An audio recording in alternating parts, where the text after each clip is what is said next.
fly. What's up, everyone? Welcome back to the Music and Moonsaults channel, the flagship show on my channel. If you can't tell, I got a new camera. I got that for Christmas, so shout out to Mom and Dad for that.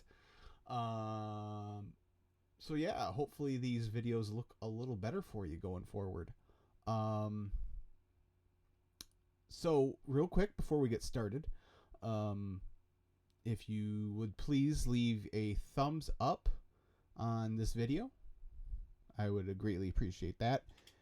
If you haven't subscribed to the channel yet, what are you waiting for? Just go ahead and click the subscribe button, please. You can leave a comment, or you can get at me on Twitter at IbanezChris, and yeah, give me any kind of feedback you have, or just to strike up conversation.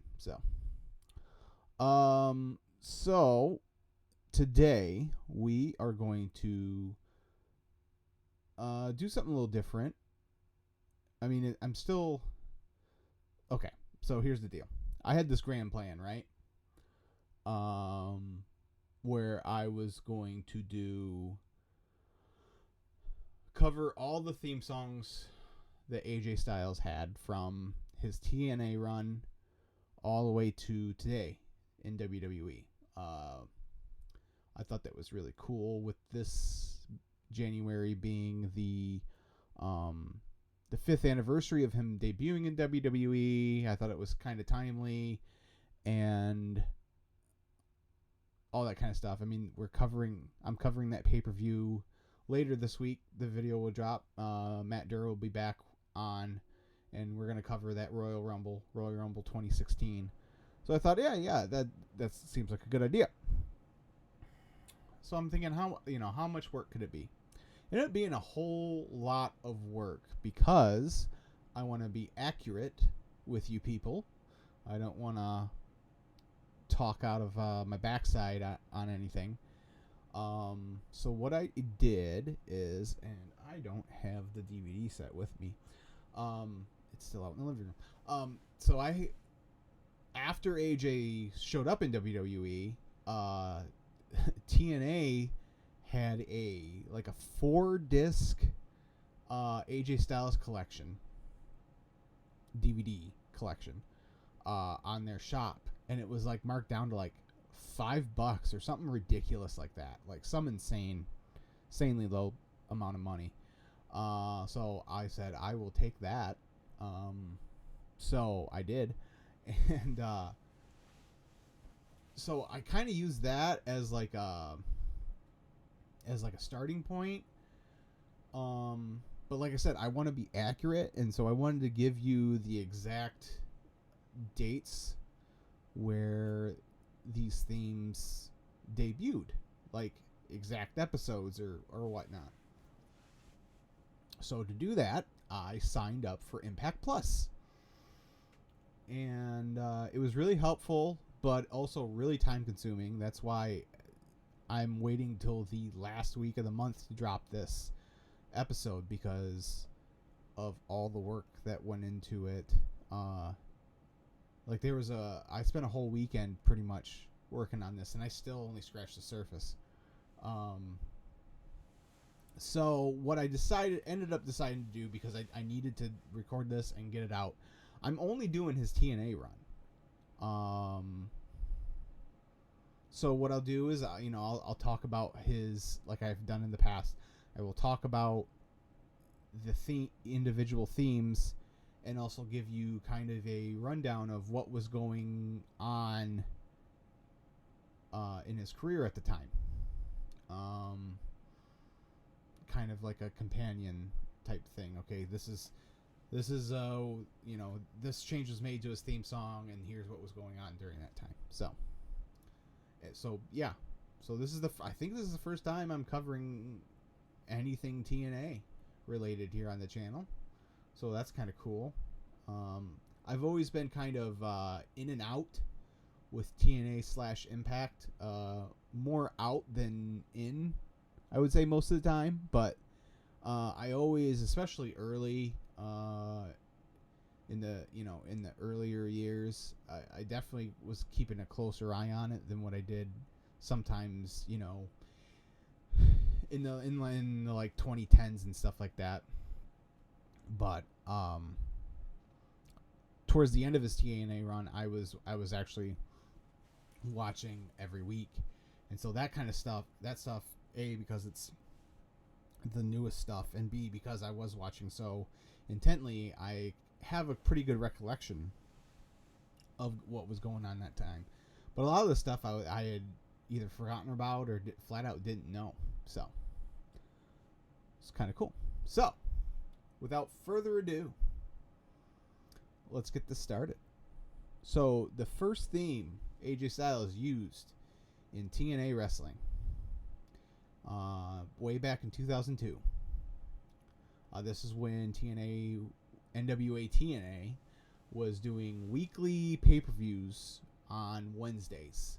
Every Wednesday they would do a pay-per-view for like $10 or something like that, because they thought that was instead of getting a national TV deal, they thought that this was the best way to get their product out there. And AJ was part of the foundation of their X division, which was basically a cruiserweight division, but you didn't have to be a cruiserweight to be in it. As we would see later years, Samoa Joe would be X division champion, and he's not exactly a cruiserweight. So,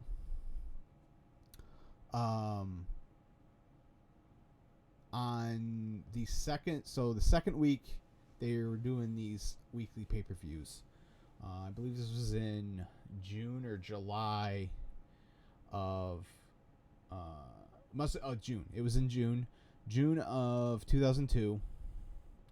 He was in a fatal 4-way match with Psychosis, Jerry Lynn, and Low-Ki to crown the first ever X Division championship. And it was cool. This wasn't a typical fatal 4-way match. This was a double elimination match. So there would only be 2 people in the ring at a time, and once you got pinned, someone else would come in. And once you got 2 pins or submissions against you, you would be out of the match. So I thought it was a really cool idea. I wish someone would bring back that style of fatal 4-way match, because it's different. Rather than, I mean, a lot of times there are only 2 guys in the ring during a fatal 4-way match anyway. So why not use that to your advantage? But anyways, I digress. AJ was a babyface, like a white meat babyface with high flying moves, and innovative offense. So his theme these first few weeks in NWA TNA, it was called Born and Raised. There was a guy, Dale Oliver, who did a lot of the TNA music, especially early on. Born and Raised is a not so subtle knockoff of Born in the USA by Bruce Springsteen. Whereas Born in the USA goes, Born in the USA. Born and Raised goes, Born and Raised in the USA. It's basically the same song. So this is, like I said, this was his theme for the first few weeks. He wins the X Division title, and actually the next week he wins the NWA Tag Team titles with Jerry Lynn. So he's a double champion, like right off the bat, the first 3 weeks of the company.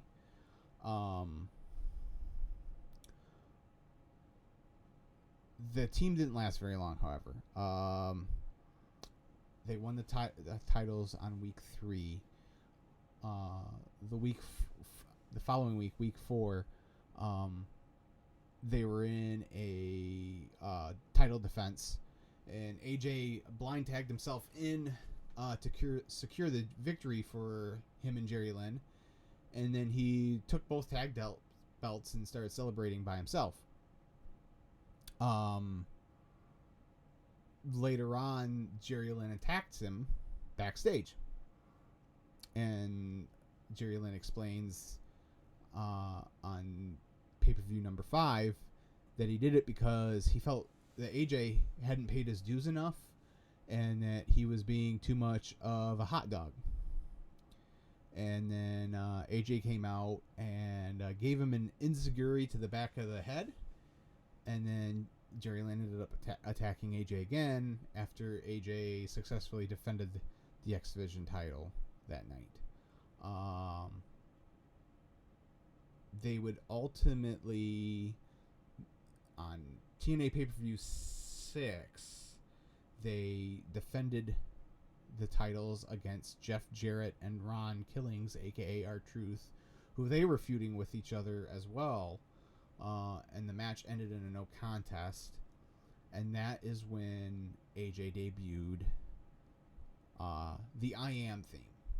Now, this is probably, I think a lot of people remember Get Ready to Fly. I think that's a lot of people's favorite. And this is like the precursor to Get Ready to Fly, I Am, I Am.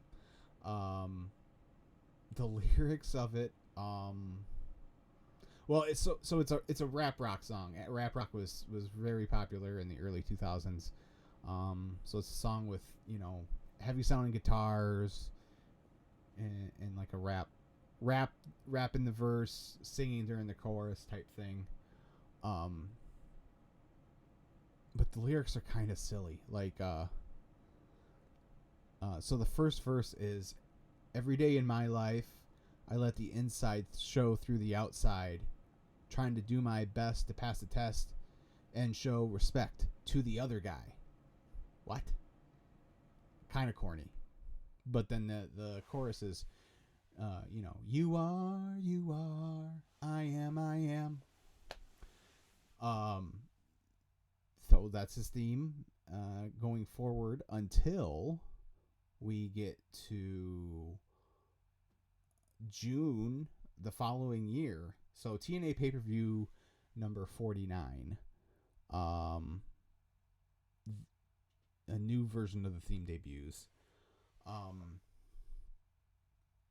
And it's so it starts off with on the TV screen, it shows a bunch of still photos of AJ doing a lot of his high flying moves, and during this there's a bunch of like strings or orchestration playing while all these still photos cycle through, and then finally on the screen the words "there is only one" appear, and that's the last thing you see before the I Am theme kicks in. So he spent the first half of 2003 trying to complete the Triple Crown and win the NWA World Heavyweight title. And he finally accomplished that by beating Raven and Jeff Jarrett in a triple threat match when Vince Russo hit Jeff Jarrett with a guitar. And then AJ hit Jarrett with a Styles Clash. And this is kind of turning AJ back heel again. And then he would hold the NWA title until losing it back to Jarrett in October. So about 6 months sorry, my math is wrong. About 4 months he held the NWA World title the first time. And when he lost it back to Jarrett, it kind of completed a double turn where AJ turned back babyface and Jeff Jarrett was now a heel. It's hard to imagine Jeff Jarrett as a babyface, but he was at this time. It's kind of weird. So, and then he uses that theme with that intro all the way until April of 2004, which is TNA pay-per-view 91. And so he just pretty much goes back to the original version of I Am. It's I think there might be a few subtle tweaks, but it's pretty much they took the intro off, and it's pretty much the original version of I Am. But on this pay-per-view number 91, AJ finally regains the NWA World title in a steel cage match against Jeff Jarrett. He replaced Chris Harris in the match. It was supposed to be Chris Harris challenging Jarrett, but he was hurt, so AJ replaced him and won the title. But he would only hold it for about a month. He lost it in a fatal 4-way against Ron Killings, Raven, and Chris Harris. And he lost it. R-Truth would win the title in that match after Jarrett comes and hits AJ with a guitar. Because that's what Jeff Jarrett does. Hits people with guitars. And after losing the world title, he goes back to the X Division. And this is the era where I first became familiar with AJ Styles. Around this time, I don't know if it was right here, but sometime in 2004, Impact debuted on the regional Fox Sports networks. So for me, it was Fox Sports Detroit. I believe it was on Friday afternoons at like 4 o'clock, I want to say. Something like that. And I can't remember if he was on the very first episode. I'm pretty sure he was. But if he wasn't on the very first episode, he was on, one of the first couple. But I just remember seeing him for the first time and be like, holy crap, that dude is awesome. And instant fan. And I've been a fan of his ever since. He's in my top 5 all time. Yeah, I fell in love with his work immediately. So yeah, he rejoins the X Division and he wins the X Division title 4 more times by November of 2006.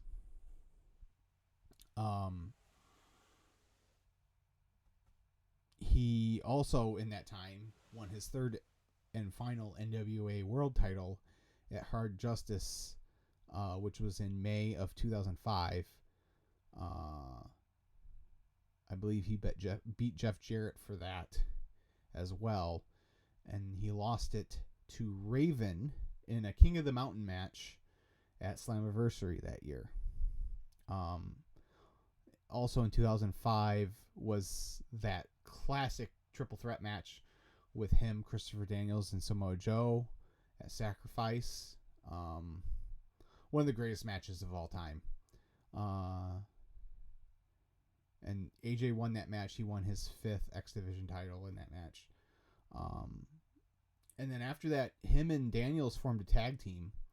They beat America's Most Wanted for the NWA tag titles.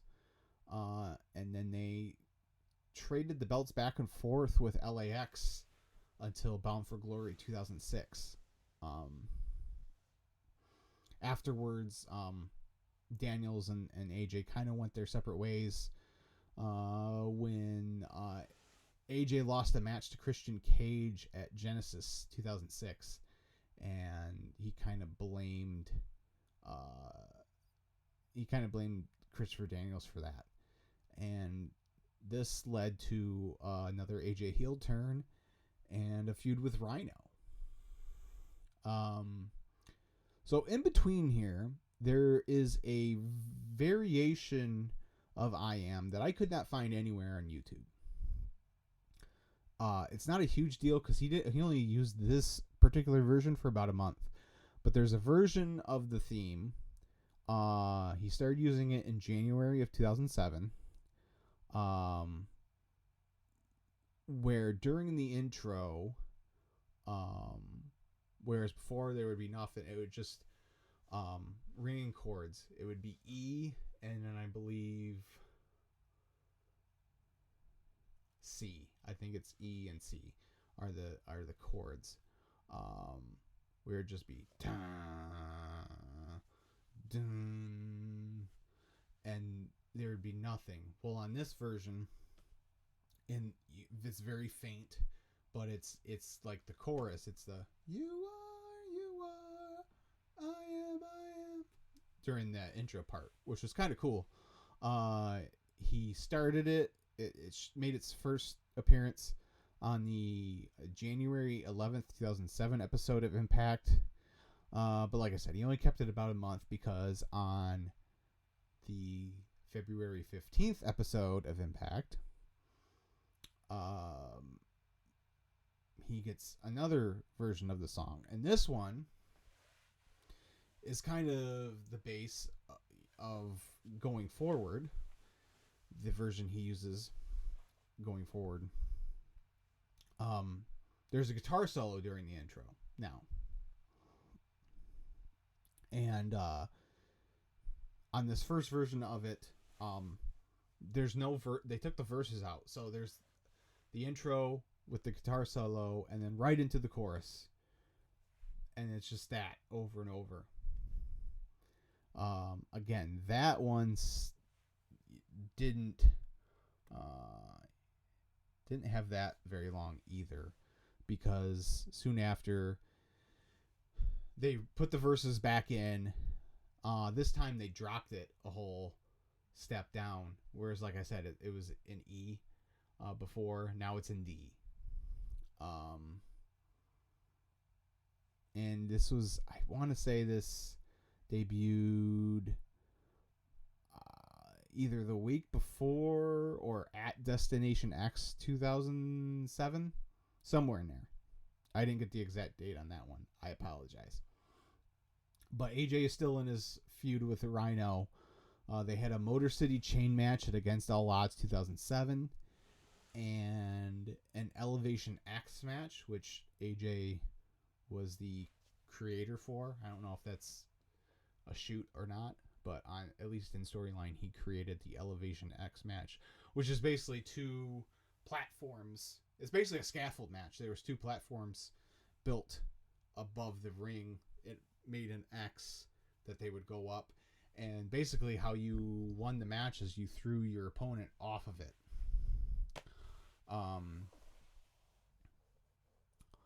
So after he finishes his feud with Rhino, AJ joined the Christian Coalition with Christian Cage, Tomko, and Scott Steiner. They recruited Abyss to be kind of like their fifth member to take on Team Jarrett in Lethal Lockdown, which was kind of like their version of War Games. But then they turned on Abyss right after the match. And then eventually Steiner would leave the group because of tensions between him and Tomko.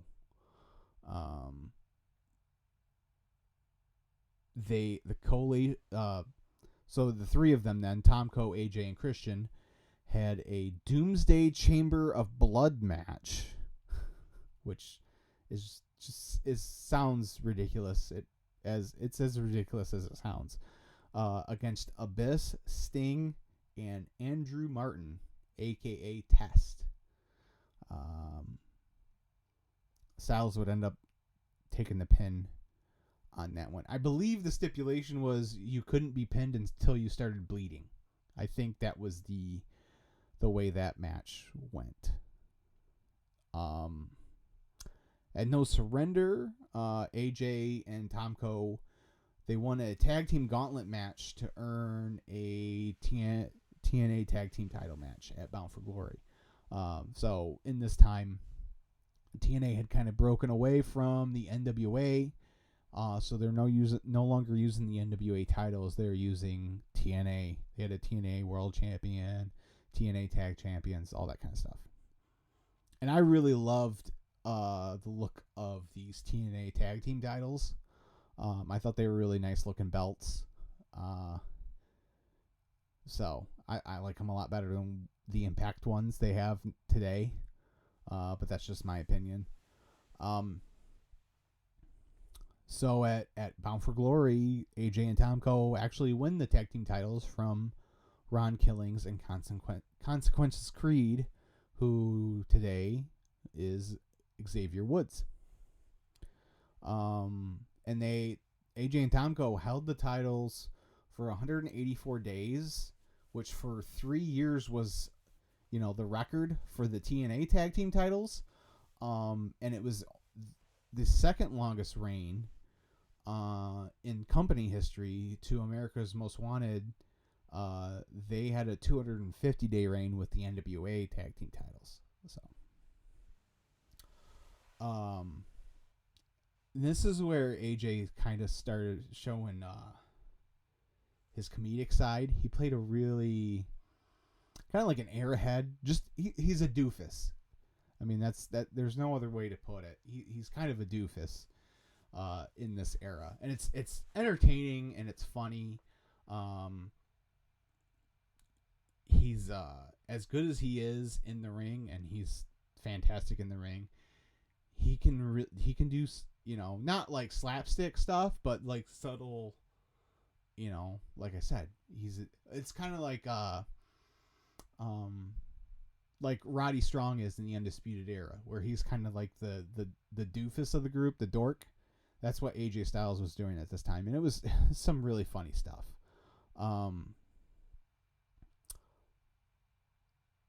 Lost my place.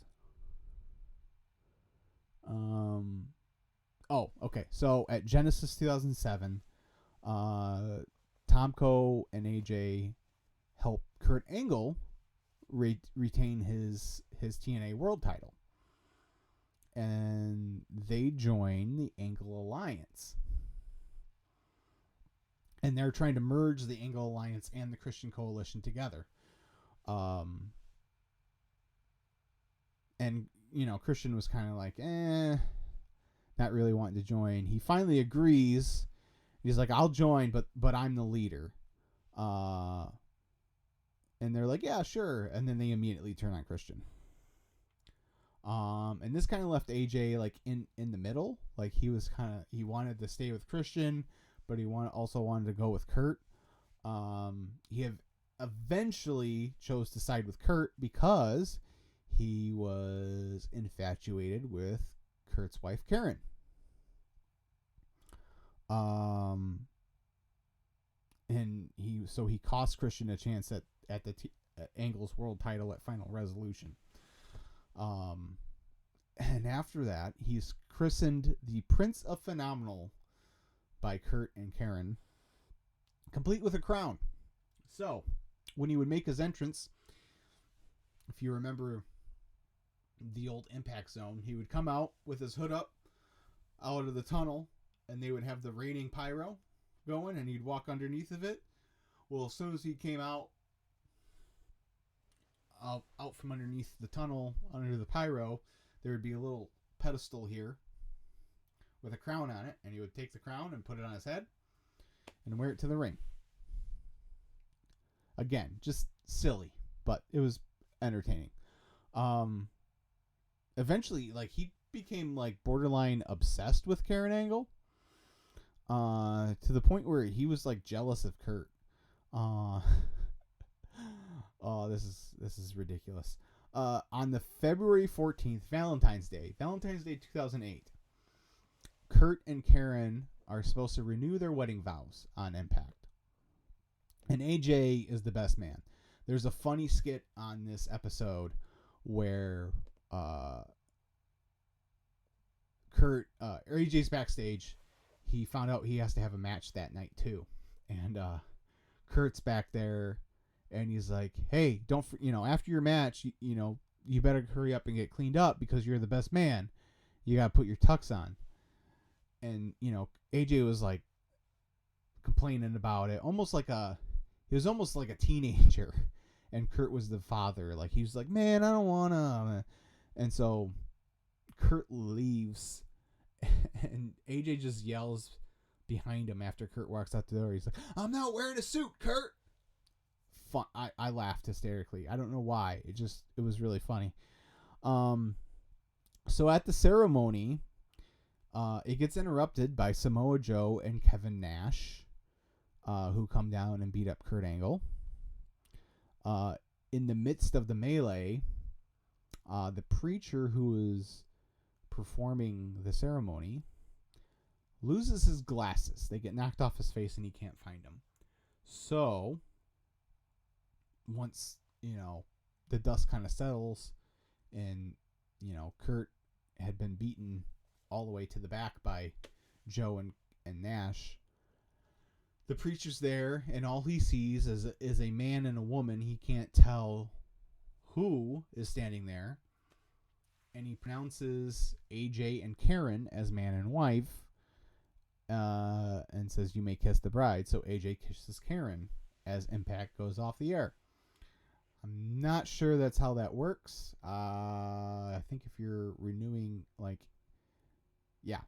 don't think that's how that works when you're renewing your wedding vows, but whatever.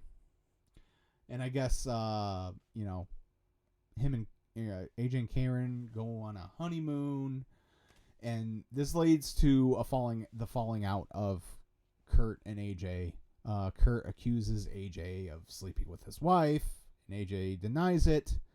And it's a blood feud, and it's, AJ and Kurt put on some great matches in the middle of 2008. And AJ pretty much won the feud. He won at Slammiversary and at Hard Justice in a last man standing match. And there was even a ladder match, I believe, with Kurt's gold medals on the line that AJ won. So at one point, AJ had possession of Kurt's gold medals. Now, AJ was in his fair share of stables in TNA as well. Way back when Vince Russo helped him win his first NWA World title, he joined Russo's group, which was called Sports Entertainment Extreme, or SEX. Clever. And then, the Christian Coalition and Eagle Alliance. The next stable AJ was a part of was the TNA Frontline. So after AJ and Kurt finished their feud, they didn't really finish it because AJ was still sort of feuding with Kurt on the side, because the Main Event Mafia forms, which is Kurt, Sting, Booker T, Kevin Nash, and Scott Steiner. And opposing them were guys like AJ Styles and Samoa Joe, and even Team 3D, the Dudley Boys. So, like I said, they formed the Frontline. And the Frontline had their own theme song. And it really wasn't much. It was basically I don't know if it's nu metal, but it was a very, heavily detuned guitars. It starts out with the logo for the front line is kind of like a radioactive symbol in the O of Frontline. So the Frontline theme starts off with like a siren. You would hear like a wah wah wah type siren, and then like dun dun, and like I said, nu metal almost. Just real heavy guitars and detuned bass and all that kind of stuff. No lyrics, just music. So AJ challenges Sting for the TNA World title at Turning Point, and again, as part of an 8-man tag at Final Resolution, there was a 8-man tag. It was Sting, Booker, Nash, and Steiner versus AJ, Joe, and Team 3D. And if the front line won, AJ became the world champion. He was unsuccessful. Main Event Mafia won that match. But at Destination X 2009, he beat Booker T for the Legends title, which was a title Booker T created. And this makes AJ the very first Grand Slam champion in TNA. He is the Shawn Michaels of TNA. All right. So, Now, we get to the good stuff. Get Ready to Fly. Like I said, same basic song. The music is the same as I Am. Only this time, there's like a drum, two drum. It's like, and then Get Ready to Fly, and then the music kicks in. The verses are all completely different. They're raps by a group called Grits, and they were a Christian rap group in the 90s and 2000s. I think they're still active. I'm not sure. But they were originally on Goatee Records, which was founded by one of the members of DC Talk, who I talked about a couple months back with my buddy Gerald. And AJ has said in the past he's really into Christian rap. So they got Grits to do the song. Grits actually performed the song live on the May 28th, 2009 episode of Impact. Now, for whatever reason, Impact Plus does not have any Impact episodes from 2009 all the way through 2014. It goes from 2008, and then the next year is 2015. So there's a big chunk of stuff missing. So I wasn't able, going forward, to get a accurate account of when any of these other themes debuted. So my apologies for that. But as best as I can tell, this debuted at Lockdown 2009. It was a lethal lockdown match with the Frontline versus the Main Event Mafia. He lost the Legends title to Kevin Nash at Victory Road 2009.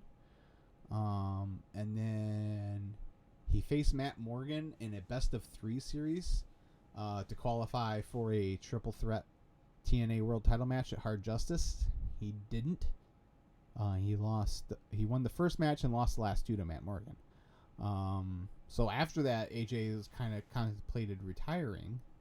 Was talked out of it by Sting. At this point, Sting has started to distance himself from the Main Event Mafia. It's kind of turning back babyface. AJ does end up qualifying for a 5-way world title match at No Surrender, and he wins the title. So at Genesis 2010, he beats Kurt Angle in a last chance match. This was Kurt's last chance to try and capture the world title while AJ was champion. And he does this with the help of Ric Flair, turning AJ heel again. Eventually, they give Flair they give Angle another shot, and AJ wins that one as well. And then he beats Samoa Joe at Against All Odds. AJ finally loses the world title to RVD on the Impact after Lockdown 2010, ending which was at the time a record 211-day reign as TNA World Champion. So not too bad.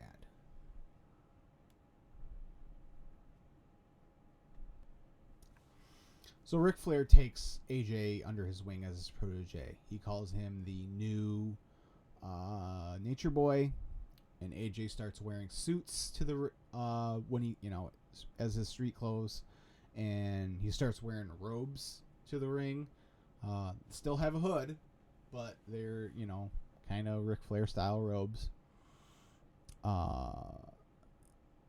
And then a little later on in 2010, he fails to recapture the world title from RVD.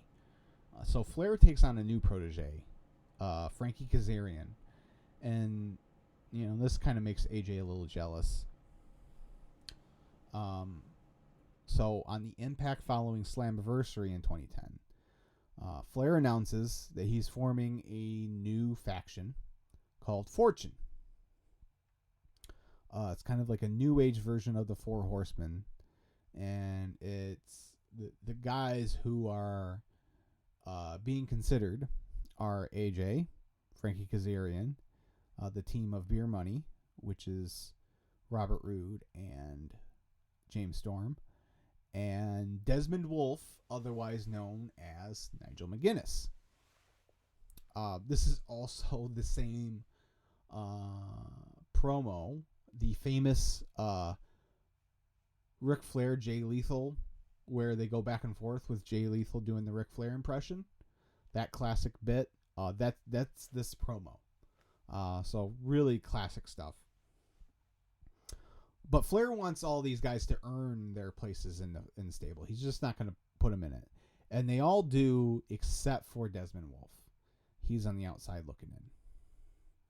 Then in August, on the 12th, they add Doug Williams and Matt Morgan to the group. Matt Morgan is kind of like the bodyguard. So Fortune has their theme song. And so the first version of the Fortune theme song starts out with a little bit of 2001: A Space Odyssey.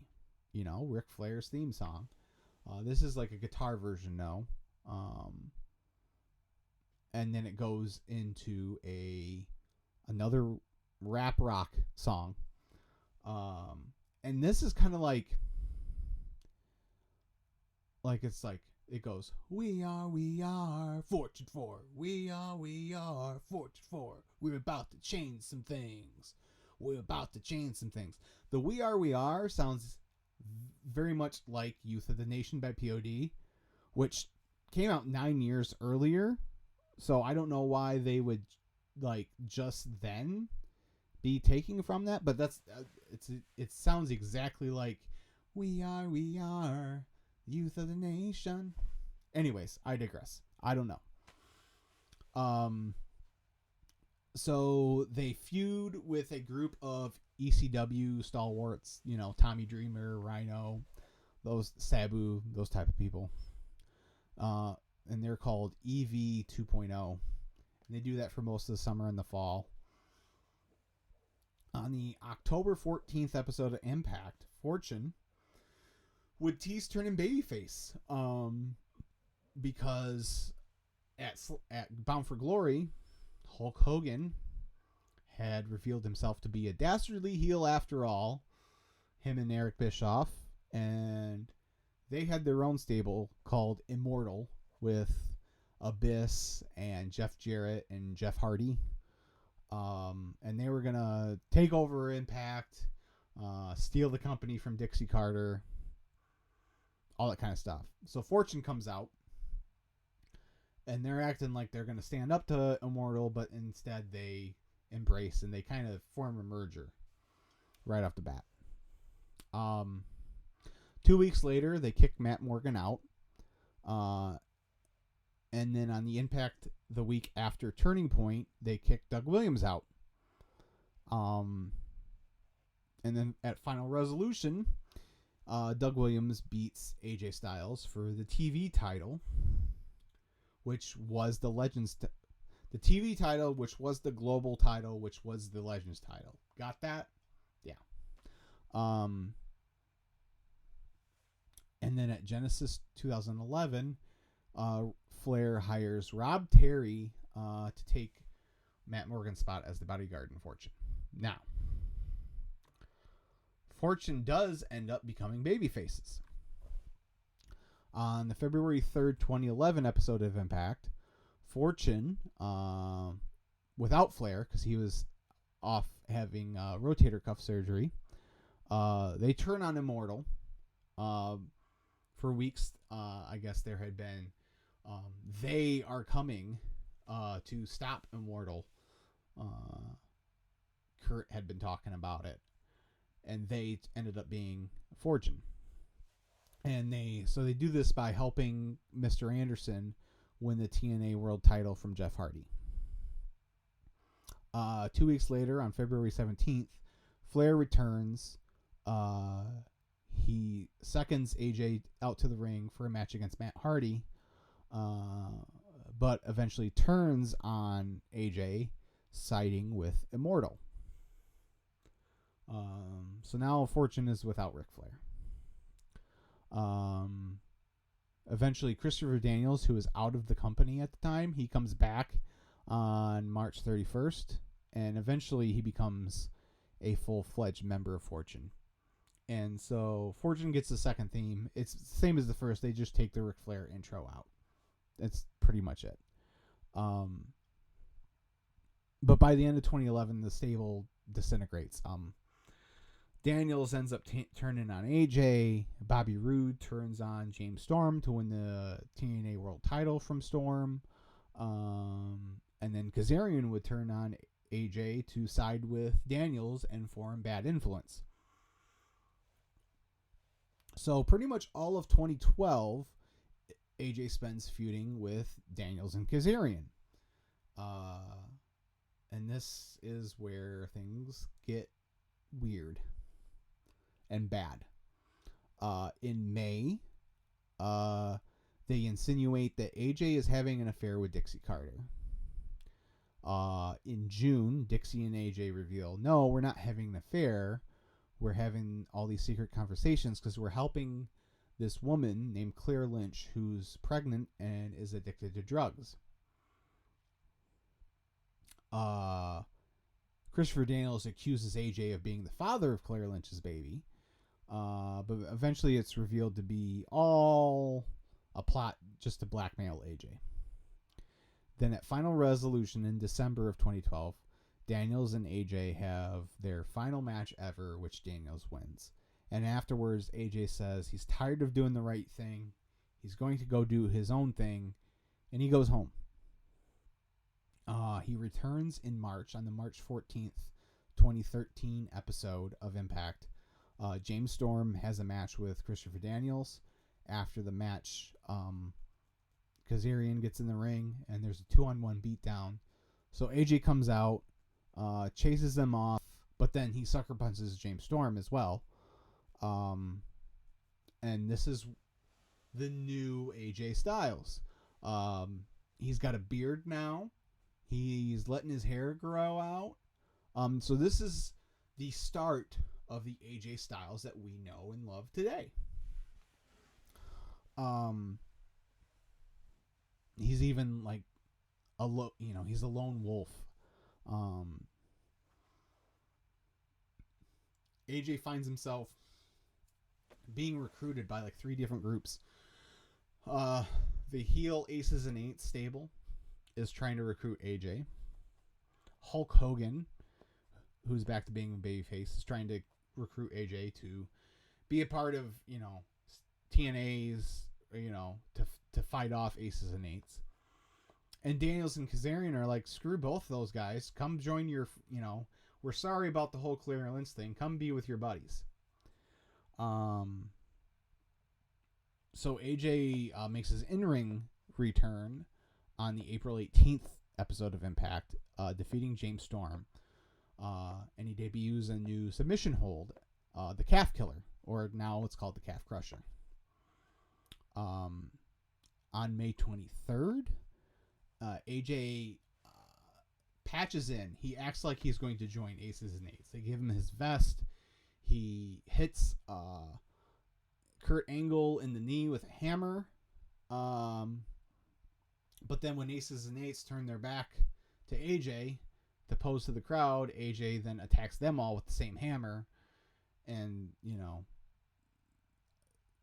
I'm alone. So AJ faces Kurt at Slammiversary on June 2nd, 2013. And this is where he debuts a brand new theme song. It's called Evil Ways. It's by an artist named Blues. I'm going to murder this last name. Blues Saraceno, I think. And this is like a country rock. It starts out almost Johnny Cash-like. Just acoustic guitar and the dude singing. And then eventually, heavy guitars come in. And it's a slow paced song, and he just kind of saunters out to the ring. He's instead of the vest with the hood that we're used to, now he's wearing like, it's almost Triple H-esque. He's got like a black hoodie like this on with a leather jacket over top of it, but he's got the hood up and he's walking. He's got the gloves now. So AJ loses to Kurt at Slammiversary, but he wins a rematch, earning him a place in the Bound for Glory series, which was their tournament to decide whoever. It was kind of like the G1. They used it to determine who was going to challenge for the world title at Bound for Glory each year. But yeah, it was like it was like a round robin tournament, and whoever has the most points at the end challenges for the world title. So there's, like I said, there's this war going on with Aces and Eights and TNA. Eventually, the main event Mafia reform. It's Sting, Kurt Angle, Samoa Joe, Magnus, and Rampage Jackson from UFC. So on the August 22nd, 2013 episode of Impact, there's supposed to be a 10-man tag with 5 guys from Aces and Eights versus 5 members of Main Event Mafia. For whatever reason, I don't remember. I was watching at this time, but I don't remember exactly why Kurt wasn't in the match. I don't know if they had taken him out or what the deal was. But whoever gets pinned in this match gets fired, is what it is. So there's, Main Event Mafia is shorthanded. And, Ken Anderson, who's part of Aces and Eights, tells him, look, just pick a guy, lay down, we'll pin ya, and the rest of you are saved, basically. Instead, Evil Ways plays. AJ makes his way out to the ring, and he stops in the middle of the ramp, and then Evil Ways stops, and Get Ready to Fly starts up again. And AJ rips off his hood, and he acts like the old AJ Styles is back, and Main Event Mafia win the match. I think they pinned Devon, brother Devon, so I want to say that he's the one that gets fired. But so yeah, so from here on out, he uses this mashup of these 2 songs as his entrance theme. It's really cool. I enjoy the mashup. So he wins the Bound for Glory series and goes on to beat Bully Ray for the TNA World title at Slammiversary. It's his 2nd TNA World title, his 5th world title overall in the company. And after, he would reveal that he no longer is under contract to Impact Wrestling. Now, in reality, he had signed a short extension to get through the end of the storyline. And this is where Dixie turns heel in the process. She keeps trying to sign him. He says no. Eventually, he goes home with the title. And she sends, I think she sends Rockstar Spud to go and retrieve the title from his house. And, obviously it doesn't work. So they hold a tournament for a new TNA World Champion. And Magnus wins that tournament. It's very reminiscent of the Punk angle in 2011. In fact, it's pretty much a direct ripoff, but I digress. Long story short, AJ shows back up after Magnus wins, and they have one more match for the undisputed TNA World Champion. And if AJ loses, he's gone. Well, AJ loses. The match airs at the beginning of February 2014. And that is the last we see of AJ Styles in TNA Impact Wrestling. So, a lot of information there, I know. I did my best to get through it in a timely manner, but also make sure I didn't rush through it. So hopefully you got all that and it was entertaining for you to listen to. As I said, this was quite the undertaking as far as the research goes. So much so, I've already got my Wrestling Wayback Machine for the month in the can. As I said, Matt Durr is back, and we talk about Royal Rumble 2016. However, because of the time and because there wasn't really anything anniversary-wise I was excited to talk about this month, there will be no Rock and Roll Retrospective this month. But a lot of the months this year are chock full of albums and topics I could discuss with people. So I'm sure there'll be months where I do 2 of those. So I'll make it up to you later on, but apologies, no Rock and Roll Retrospective this month. Next month, I think I'm going to take it easy as far as this show goes. I'm going to do... I don't know. I haven't decided if I'm going to do another countdown. But it'll be something real simple because A, it's a short month, and B, I spent so much time on this project. So, all right, guys, that's it. Like I said, please leave a thumbs up and subscribe to the channel. I would greatly appreciate it. Follow me on Twitter at IbanezChris. And I will talk to you all later. See ya.